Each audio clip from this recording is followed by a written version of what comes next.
Good morning, Avante women. We're going to get started today. My name is Traci Trimble.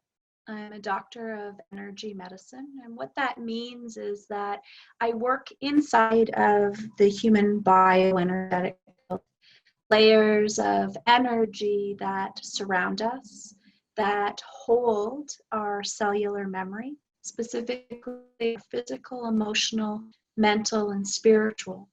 And today, I'm here to speak to you about present moment awareness. Our present moment awareness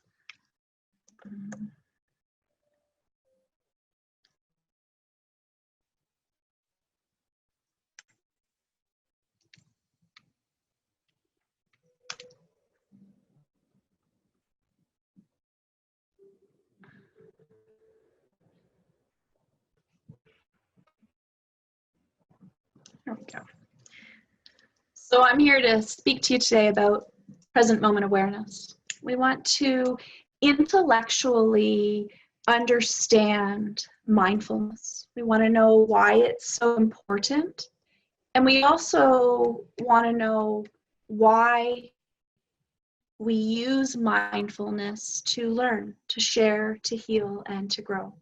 So please allow me to introduce myself. Again, I'm Traci Trimble. I am a doctor of energy medicine. I have a PhD in energy medicine, but also I'm in the process of completing a PhD in metaphysical counseling. I am a Reiki master practitioner and Shinpindan, which means that not only do I use Reiki as a foundation in my practice, but I also teach all of the levels of Reiki. I'm also a 400-hour certified yoga teacher. What that means for me is that I use yoga, the 8 limbs or the foundation of yoga, to teach people how to connect to their soul and ego through their breath, but also through their imagination and their awareness. As a doctor of energy medicine, I operate a private practice called Consulting in Whitby, Ontario, Canada, where I work with approximately 60 patients a week, where it's in small groups or individual one-on-ones. I focus primarily on women. However, I do service entire families, and we focus on depression, anxiety, acute stress, and chronic pain. I do so in the realm of awareness. I am a teacher, a mentor, and a spiritual guide. And I focus on the capacity to be able to have self-love without judgment, without any criticism. I live in Port Perry, Ontario, just about an hour outside of Toronto with my amazing partner, Fred, and our 2 absolutely adorable bulldogs, Candace and Gordon. Today, in speaking about the present moment, I want to share with you intellectually what this means. And the reason for that is so many of us hear all of the time that we must be in the ever-present now, that the present moment is where we heal and where we exist and where we manifest from. But what's more important about what that means is understanding what that's doing for you. If we have an intellectual understanding of what that is, we're going to know why we're cultivating present moment awareness. And the reason for present moment awareness is that this is where we actually exist. What's the alternative to present moment? It's either being stuck too far in the past or projecting too far in the future, taking us out of the capacity for awareness. Where does awareness exist? Primarily in our thoughts, which is our mind, which is mental and our ego, but also in our feelings, which is from our heart, from our emotions, and is the energy of our soul. It's so important to realize the distinction between thoughts and feelings, because that's where we have the capacity to be taken from the present moment, be alienated from our physical body through our thoughts and feelings. And as human beings, when we're not in the ever-present now, what happens is we develop the capacity to either shut off our thoughts, or to be controlled by negative thoughts, or to completely disregard our feelings, to avoid, ignore. If we can possibly imagine that we are three parts of a greater whole, we are our physical body, the vessel that carries us through experience called human being, this venture called life. But we are also our soul. And our soul's physical representation is through our breath. And then that third part is our ego, that energy whose purposefulness is to navigate the outside world and protect us. This happens through our imagination. When we can bring our breath and imagination together inside of our body, we call this regulating. And we are regulating present moment awareness. This creates harmony within our experience. If we have the capacity to imagine a experience that is positive and beneficial and happening now, and our soul, our ego, and our body, one.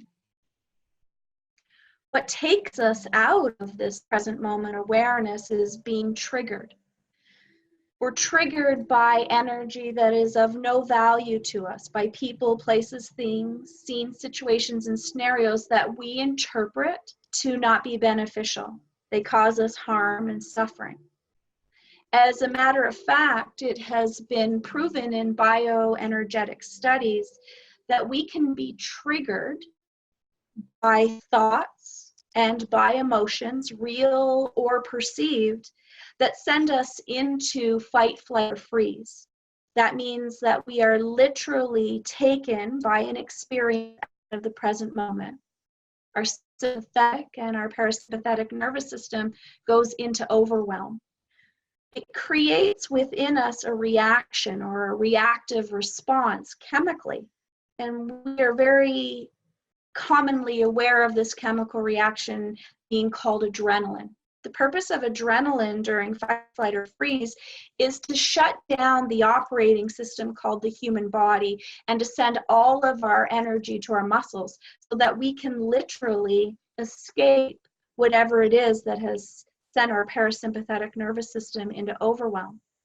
A real adrenaline rush is going to save us from maybe possibly being physically abused, or in the beginning of time to save us from that lion that was chasing us. A perceived fear or trigger could be Johnny jumps out and boom.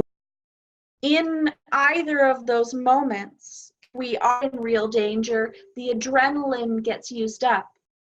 But if we aren't actually really in danger, and we don't have the capacity through positive thoughts or through beneficial feelings to go, oh, I'm safe, take that deep breath and regulate our awareness, then we don't have the capacity to create the chemical called serotonin.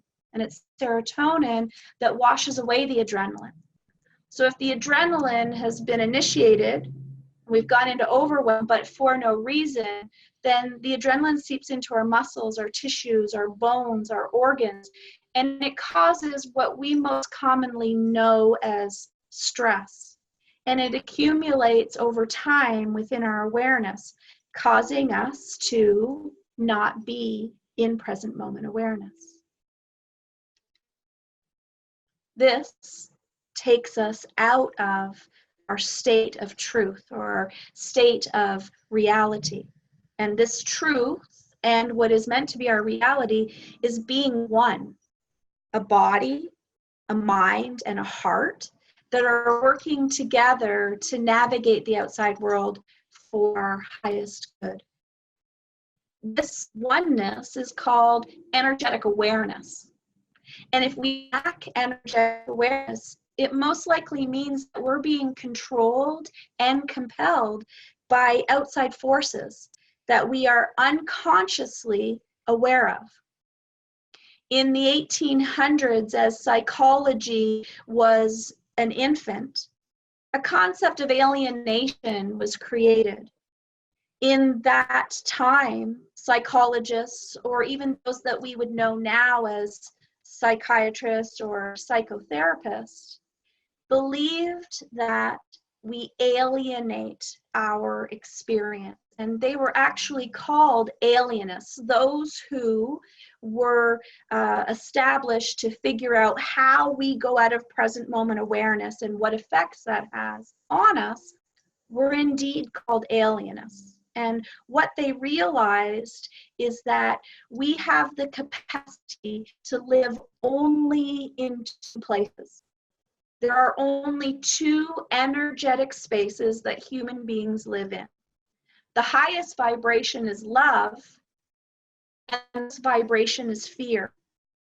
So if we go into fear, we actually begin to alienate our physical present moment experience, and we become controlled and compelled by outside and inner influences. These influences are called anger and worry.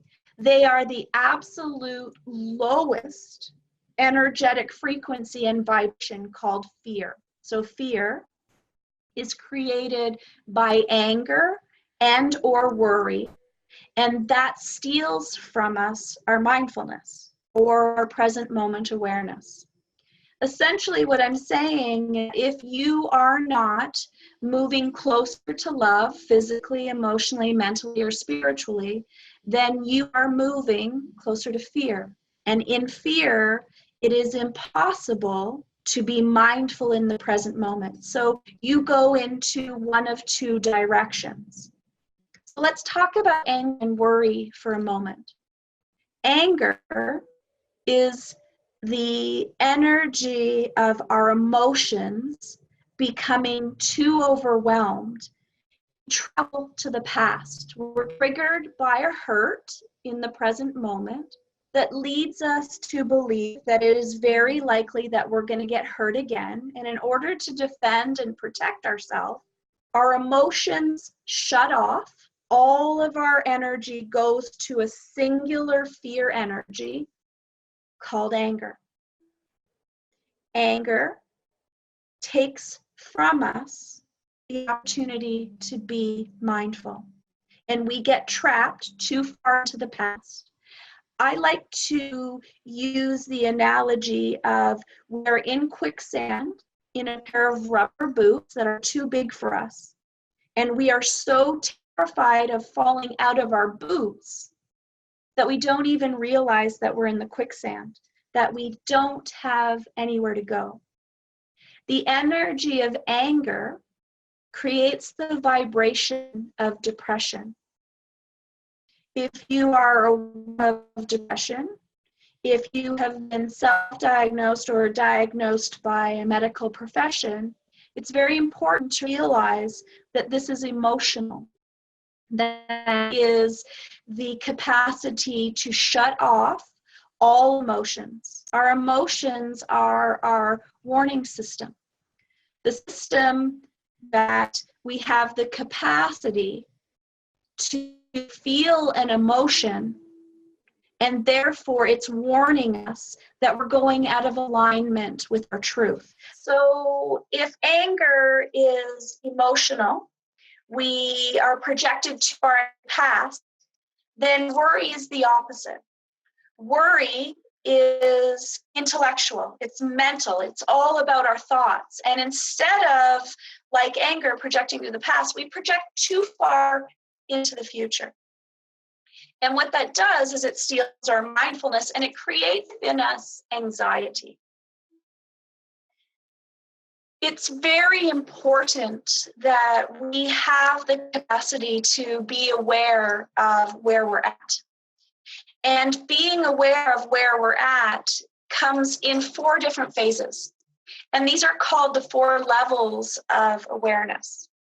I'm not going to document a lot of information in these 4 levels of awareness on the screen. So if you do have a piece of paper and a pen, this part is extremely valuable to document, because these 4 levels of awareness help us to establish where we're at in any situation in which we've come out of the present moment, that we are stuck in the past, or we've projected too far into the future. That level is called unconscious incompetence. All that means is, in this moment, we don't know what we don't know, so we actually don't know. And I hope that's not too confusing, because it's very depictive of exactly what unconscious incompetence is. It's confusing, it's overwhelming, and it leaves us a system of belief of having to accept what's happening in our life, of believing that we are not able to create what we need, or that we don't have what we need. So again, unconscious incompetence is the space in which we don't know that we don't know. So we actually don't know. It's also a space where we have no idea that we can be, do, or have better. But eventually, something percolates within us, and we are just sick and tired of feeling sick and tired. And we start to move up into the second level of awareness, which is called conscious incompetence. We know that something isn't right. We may not know what it is, and we may not be able to explain that we're not in our present moment awareness. We may not even be able to recognize that we're angry or we're worried, but we know that we don't want to exist like this anymore. And as we come to terms with this space, we start to percolate into a new space of conscious competence. And it's here where we start to learn. We start to share, heal, and grow. We begin to realize how we're being controlled and compelled by the outside world. We're becoming aware of anger, shutting off of our emotions and representing depression. We're becoming aware of worry, projecting us too far into the future and becoming anxiety. And as we learn tools to manage this, we move into the 4th level of awareness, which is unconscious competence. We have the capacity not only to survive, but to thrive. We've developed tools of energetic awareness that move us closer to love and farther from fear. So let's just take a couple of moments and talk a little bit about anger. Anger is part of a navigation system called our feelings. If we develop the capacity to trust our intuition, to know what we're feeling, and to equate it to fear, then we will realize that whatever is happening in that moment that is making us angry isn't about that moment. That we've been projected back into the past, into a hurt that is controlling and compelling the way that we're responding and reacting. And when that anger is over and the adrenaline has nowhere to go, it seeps into our physical awareness as depression. And this depression begins to cause harm and suffering. There is good anger. And good anger is that singular moment when you realize, I'm angry. And that's the moment that we regulate our breath and our imagination. We come back to that present moment and we realize whatever's happening right now isn't the cause of the anger, it's the gift. It's the trigger to realize that something, specifically a feeling, has gotten a hold of us and put us back into a hurt that we haven't healed. Worry, once again, are our thoughts. It's our thoughts that create our experience. How we choose to perceive from a place of fear or from a place of love is how that experience is going to play out. Worry projects us too far into the future. We start getting caught up in scene situations and scenarios that may never actually happen. This fear is false expectations appearing real. And what it creates within us is anxiety. It's a physical reaction, a moment that says, hold on a second, I can't breathe. My imagination, my ego, and my breath, my soul, are not as one in this moment. There is good worry. It's that moment that we realize that we projected into the future. It's when we are controlled by a peacefulness and not a chaos to say, I have to have a plan. So if you know that anger and worry are what take us out of present moment awareness, that steal from us our mindfulness, and you have the capacity to realize that there are tools available for awareness. I believe that first and foremost, the capacity to give yourself permission to move through those layers of consciousness. So as we are in conscious competence, what we're doing is gifting ourselves deep thought.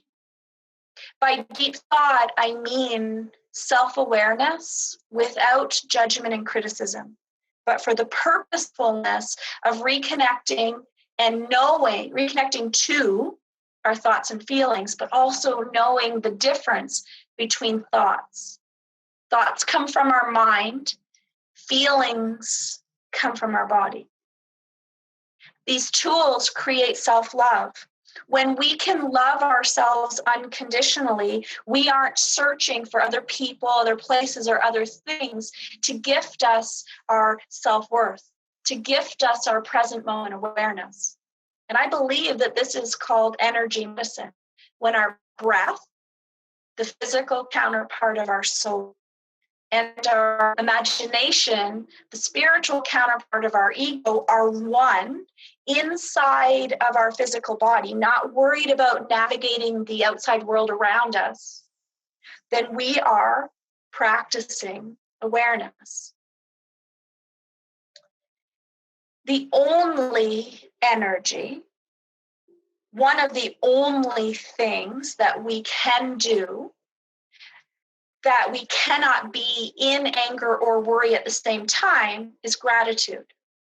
We can be at work and still be angry or worried. We can still be engaging with other human beings and be angry or worried. But we cannot engage in gratefulness, thankfulness, and be angry or worried.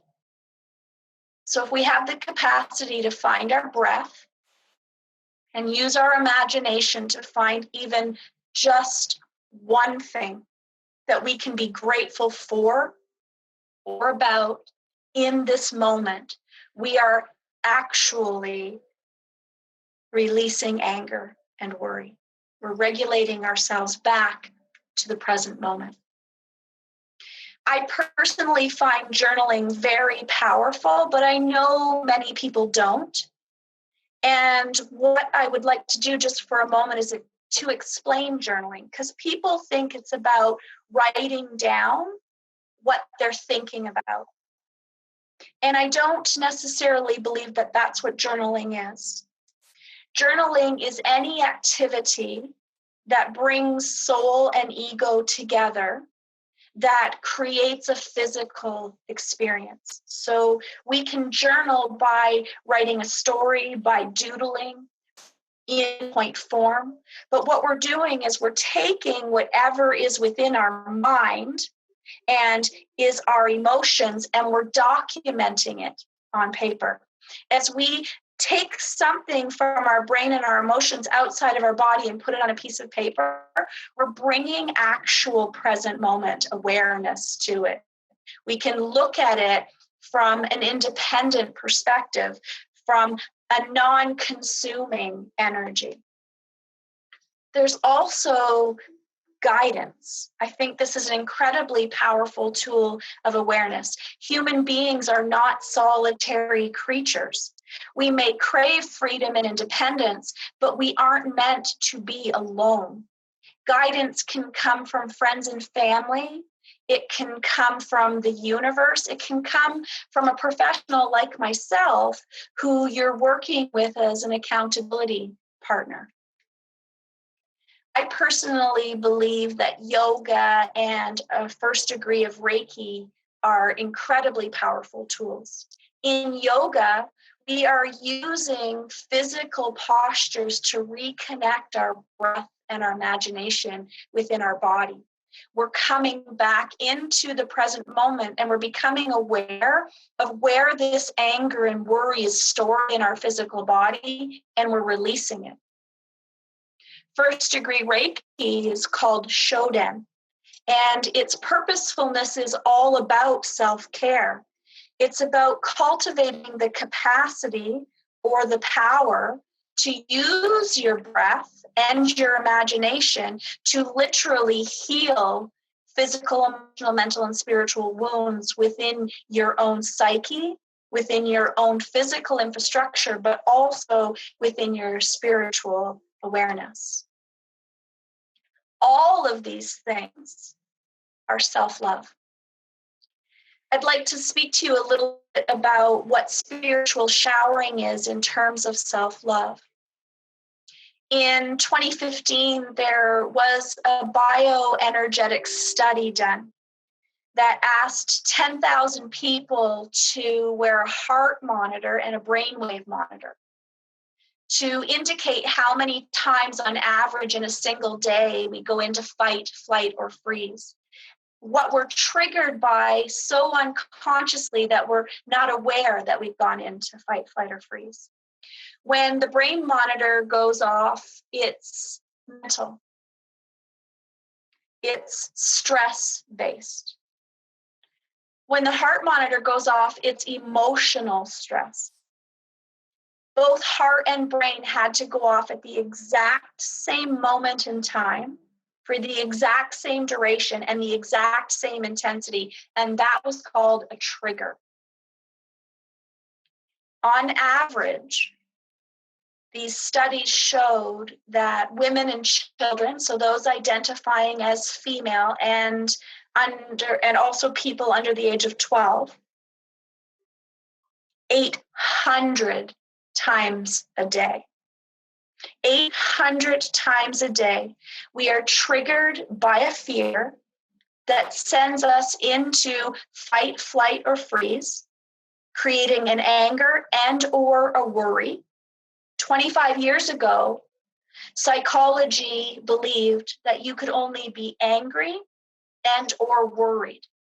But over the last 25 years, it's begun to be proven, especially women with children, have the capacity to be in anger and worry at the same time. So 600 to 800 times a day. It was 600 times on average for males, those identifying as men over the age of 12. 600 to 800 times a day, we go into fight, flight, or freeze for no apparent reason. Our parasympathetic and sympathetic nervous systems go overwhelmed. We create adrenaline, and we do nothing to regulate that. Self-love, as part of a spiritual shower, says that it's important to do that every day. Energy works in a 3-day cycle. In the first 24-hour period, this trigger, fight, flight, or freeze, sits on the outside of our bioenergetic field, the physical layer.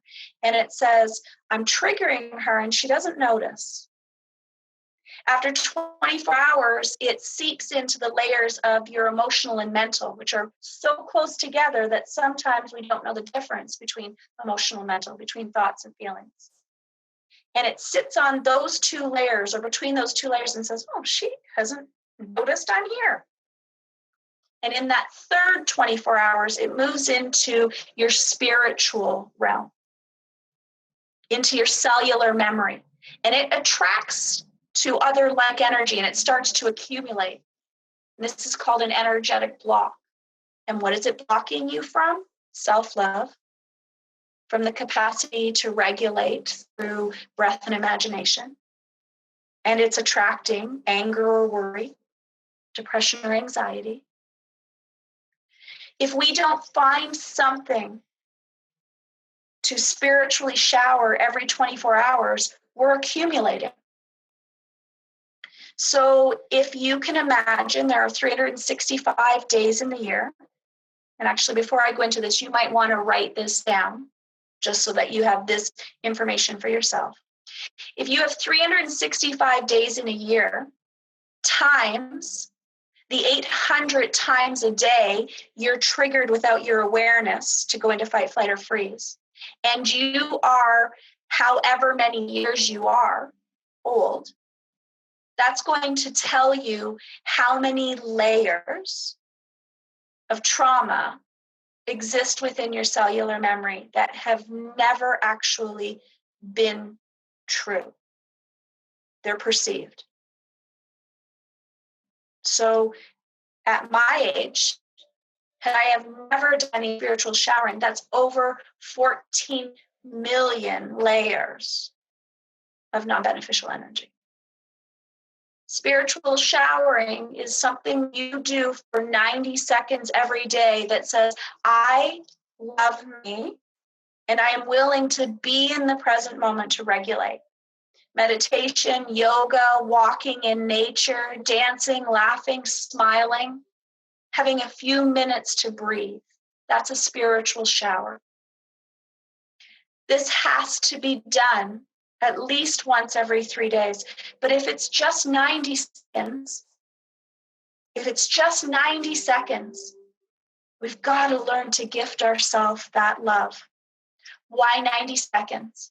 Because neuropsychology and neurotheology have been able to prove that with 90 seconds of self-regulation, that the neural pathways of our brain can change to reroute from fear into love, to change from negative, non-beneficial vibration within the brain to beneficial vibration.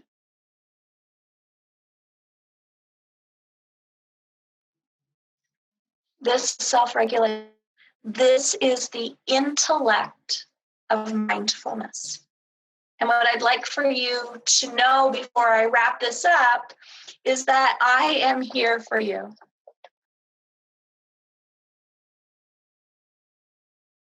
Thank you, everyone. Have a great day.